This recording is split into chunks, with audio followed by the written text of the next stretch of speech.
ಸಾಹಿತ್ಯ ಅಕಾಡೆಮಿ ಅಂತಂದ್ರೆ ನನ್ನ ತಿಳುವಳಿಕೆಗೆ ಸರ್ಕಾರದ ಗುಲಾಮರು ಇವರೆಲ್ಲ ಅಕಾಡೆಮಿಯ ಚೇರ್ಮನ್ಗಳು ಮತ್ತು ಸದಸ್ಯರುಗಳು.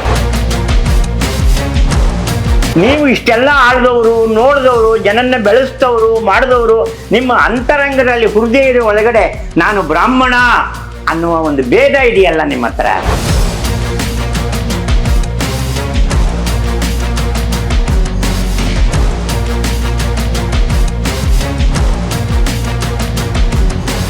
ನನಗೂ ಕೊಟ್ಟಿದ್ದಾರೆ ಚಾಕ್ಲೇಟು, ಜ್ಞಾನಪೀಠ ಪ್ರಶಸ್ತಿಗೆ ಅವರು ಇಟ್ಟೆ ಹೆಸರು ಚಾಕ್ಲೇಟ್.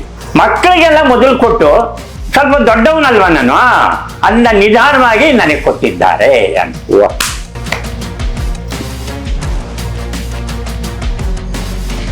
ಅಲ್ಲಿವರೆಗೆ ಯಾವ ಪರಿಷತ್ನವರು, ಯಾವ ಸಾಹಿತ್ಯ ಪರಿಷತ್ ಇದೆ ಅವ್ರು ಯಾವತ್ತು ಸಮ್ಮೇಳನ ಅಧ್ಯಕ್ಷರು ಅಲ್ಲ, ಪ್ರಶಸ್ತಿ ಇಲ್ಲ, ಎಂಥದ್ದು ಇಲ್ಲ, ಅಲ್ಲ ಇವ್ರದೇ ಪರಿಷತ್ತು. ಅದಕ್ಕೇನೆ ಉತ್ತಂಗಿ ಚನ್ನಬಸಪ್ಪ ಅವರು, ತೀತಾ ಶರ್ಮಾ ಅವರು, ಶ್ರೀರಂಗರು ಇವರೆಲ್ಲರೂ ಏನು ಅಂತಂದರೆ ಆ ಪರಿಷತ್ತು ಅನ್ನೋದು ಬ್ರಾಹ್ಮಣರ ಅಗ್ರಹಾರ ಅಂತ ಒಂಥರ ಲೇವಡಿ ಮಾಡೋರು.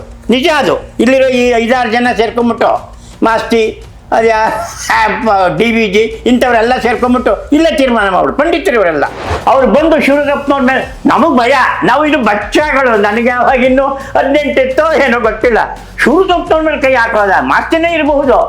ಹೆಗಲ್ಮೇಲೆ ಒಂಥರ ಇಬ್ಬರು ಹುಡುಗರು ಗೆಳೆಯರು ಕೈ ಹಾಕ್ಕೊಂಡು ಹೋಗ್ತಾರಲ್ಲ ಸಂತೆ ಪಂತೆ ಅಲ್ಲಿ ಇಲ್ಲಿ ಓಡಾಡ್ತಾ ಹಾಗೆ ಹಾಕ್ಕೊಂಡು ಅದೇ ಅಮ್ಮನಾಯ್ಕು. ನೀವು ಕೇಳಿದ್ ಒಳ್ಳೇದೇ ಆಯ್ತು ಆ ಪ್ರಶ್ನೆನ. ಸಾಹಿತ್ಯ ಅಕಾಡೆಮಿ ಅಧ್ಯಕ್ಷರಾಗಿದ್ದಾಗ ಆವರೆಗೆ ಬರದೇ ಇದ್ದ ಅಲ್ಲಿವರೆಗೆ ಎಂತೆಂಥವ್ರಿಗೋ ಬಂದ್ಬಿಟ್ಟಿದೆ ಏನು ಸಾಹಿತ್ಯ ಅಕಾಡೆಮಿ ಗೌರವ ಪ್ರಶಸ್ತಿ. ಈಗ ಬರ್ತಾ ಇದ್ದಂಗೆ ಇದ್ದಾಗ ಮಾಸ್ತಿ ಅವರಿಗೆ ಕೊಟ್ಟಿರಲಿಲ್ಲ, ಕುವೆಂಪು ಅವರಿಗೆ ಕೊಟ್ಟಿರಲಿಲ್ಲ. ನಾನು ಬ್ರಾಹ್ಮಣನಾದ್ದರಿಂದ ಬ್ರಾಹ್ಮಣರ ಮಗುವಿಗೆ ಕೆಲಸ ಕೊಡಲಿಲ್ಲ ಅಂತ ಬರೆದ್ಬಿಟ್ಟೆ. ದಾಖಲಾಗಿದೆ ಆ ಮಾತು. ಕಟ್ಟಮಂಚಿ ರಾಮಲಿಂಗಾರೆಡ್ಡಿ ಬ್ರಾಹ್ಮಣರ ಪರಮ ವಿರೋಧಿ.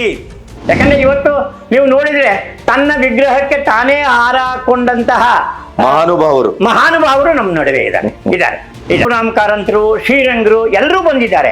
ಆದರೆ ಅವರು ಯಾರಿಗೂ ಇಲ್ಲದೆ ಇರೋ ಮುಖ ಏನು ಅಂತಂದ್ರೆ DVG ಅವರು ಅವರ ಸಾಹಿತಿಗಳು ಹೌದು, ಈ ನಾಡಿನ ಹಿರಿಯ ಪತ್ರಕರ್ತರು ಹೌದು, ಮತ್ತು ರಾಜಕೀಯ ಸಂಬಂಧಗಳನ್ನು ಇಟ್ಕೊಂಡಿದ್ದವರು ಹೌದು. ಈ ಪ್ರಜಾಪ್ರಭುತ್ವದ ಈ ಸಂಬಂಧಗಳೆಲ್ಲ ಅವ್ರದ್ದು. ಇವ್ರು ಓದಿರೋದು ಎಷ್ಟು? ಕೇವಲ SLCನೂ ಅಲ್ಲ, ಇವ್ರು ತರ್ತಾ ಇದ್ದ ಪತ್ರಿಕೆ ಯಾವುದು? ಕರ್ನಾಟಕ ಅನ್ನುವ ಪತ್ರಿಕೆ, ಇಂಗ್ಲಿಷ್ ಪತ್ರಿಕೆ. ಅರೇರೆ ಕೆಲವು ಸಲ ಸುಂದರವಾಗಿ ಮಾತಾಡ್ಬೋದು, ಅದು ಹಿಂದ್ಗಡೆ ಇರುತ್ತಲ್ಲ ನೋವು, ಕ್ರೂರವಾದ ಆ ನೋವು ಇರುತ್ತಲ್ಲ, ಅದು ಹೇಳಕ್ಕಾಗಲ್ಲ.